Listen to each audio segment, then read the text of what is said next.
Story start होता है एक छोटे से रिकॉल के साथ कि कैसे वेजिटा और गोकू ने कितने खतरनाक दुश्मनों का सामना किया इतने सालों में। जैसे कि ब्रॉली जो खुद एक सेयन था, गोकू और वेजिटा को फ्यूज होना पड़ा था उसको हराने के लिए। गोकू का साफ दिल होने के कारण वो देख पाया ब्रॉली में छुपी हुई अच्छाई और उसी की वजह से दोनों में दोस्ती हो जाता है। नेक्स्ट सीन में हम देखते हैं एंड्रॉइड 18 और उसकी फैमिली को यॉट जो कि वहाँ एंजॉय कर रहे होते हैं और नरेशन कंटिन्यू होता है जैसे कि सब कुछ अच्छा और शांति भरा यूनिवर्स 7 में चल रहा था। कैसी घटना जो बीते कल का है और वो वापस आएगा और आने वाले कल को बदल के रख देगा हमेशा हमेशा के लिए। सीन चेंज होता है और हम देखते हैं यूनिवर्स 6 के गॉड ऑफ डिस्ट्रक्शन और एंजल केल और कलीफला को। और कलीफला बोलती है, लॉर्ड चांपा मुझे कोई सीक्रेट टेक्निक सिखाइए, मुझे भी कुछ प्लैनेट्स तबाह करने हैं। ये क्या है, भूकंप? तो ये सीक्रेट टेक्निक है जो आज आप मुझे सिखाने वाले हैं। चांपा कॉलीफ्ला के बातों को इग्नोर करके स्पेस में देखने लगते हैं और बोलते हैं, वीरस इस यूनिवर्स में क्या कर रहा है? कॉलीफ्ला जोर से ट्रांसफॉर्म होकर चिल्लाती है, तैयार हो जाओ केल, हमारा वक्त आ चुका है गोकू से बदला लेने का। फिर सीन चेंज होता है यूनिवर्स 11 जहाँ हम देखते हैं टोपो और बेलमॉन्ट एक दूसरे से कुछ बात कर रहे होते हैं। तभी अचानक से उनका यूनिवर्स भी हिलने लगता है। गोकू? मार्गरीटा बोलती है, ऐसा लग रहा है जैसे वो हमारे बहुत ही पास है। फिर हम देखते हैं अर्थ और वहाँ का माहौल देख के लग रहा होता है कि वहाँ पे कोई तूफान आया। और हम देखते हैं पुलिस ऑफिसर क्रिल जो सबको बचाने में लगा हुआ और वो बोलता है, घबराओ मत, एक एक करके निकलो बस से। और वो ऊपर देख के बोलता है, गोकू तुम्हें नहीं लगता पावर के चक्कर में तुम कुछ ज्यादा ही कर रहे हो?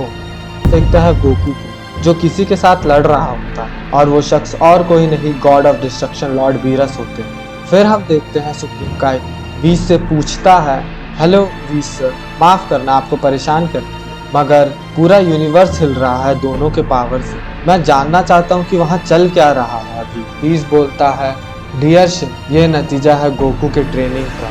तभी हम देखते हैं गोकू जो जस्ट अपने सर को बचाता है उड़ने से, की ब्लास्ट के अटैक से, और वो की ब्लास्ट उसके पीछे एक प्लैनेट पे जाके लगता है और उसे डिस्ट्रॉय कर देता है। फिर गोकू सुपर स्पीड से जाता है बीरस को पंच मारने, मगर बीरस उससे भी तेजी से उस अटैक को डॉज करके गोकू के पीछे जाके उससे जोर से उसके गर्दन के पीछे लात मारता है और उस लात के पड़ते ही गोकू के मुंह से खून फेंक देता है।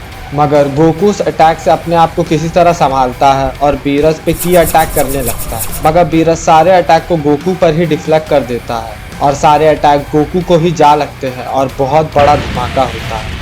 और फिर हम देखते हैं कुछ देर बाद गोकू धुएं को साइड करके बीरस को देखता है और बीरस ये देखकर थोड़ा शॉक हो जाता है। गोकू बहुत ही तेजी से बीरस के पीछे आ जाता है और बीरस को ये पता भी नहीं चलता और बीरस के पीछे से उसे जोर से कामे मारता है। और हम देखते हैं बीरस कई सारे प्लैनेट के आर पार चल जाता है उस अटैक के की ब्लास्ट के साथ, मगर अचानक से बीरस गोकू का मुंह पकड़ लेता है और दूसरे हाथ से की अटैक गोकू के मुंह में मारने ही जाता है कि तभी गोकू अपने आप को छुड़ाकर बीरस के हाथों से दूर जाने लगता है और बीरस उसके पीछा करते हुए बोलता है, गोकू कहाँ भाग रहे हो?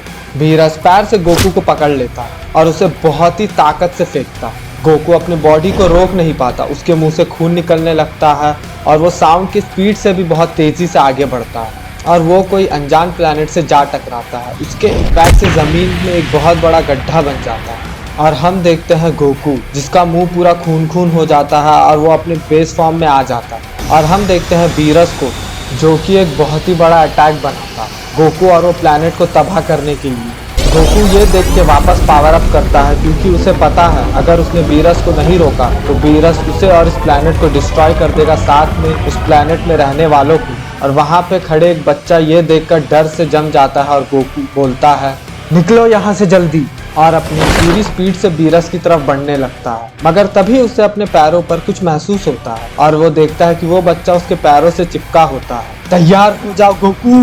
गोकू वहाँ के पास के मून पर लैंड करता है ताकि वो उस बच्चे को वहां छोड़कर जा सके, मगर वो अटैक गोकू के बहुत पास होता है, उसके पास उतना टाइम नहीं होता है कि वो उस बच्चे को वहां छोड़कर जा सके। तभी हम देखते हैं वीस को जो ये सब देख रहा होता है और बोलता है, मुझे ये सब ठीक नहीं लग रहा, क्या मुझे उन्हें रोक देना चाहिए? भी ओरेकल फिश नींद में कुछ बड़बड़ाती है, हम खुद अपने खत्म होने का कारण बने, यूनिवर्स और उसका परिणाम। ये सुन के भी शॉक होके बोलता है, क्या इसका लेना देना इस फाइट से है? फिर हम देखते हैं गोकू को, जिसके पीठ का स्किन जल जाता है और उसका पूरा मांस दिखने लगता है।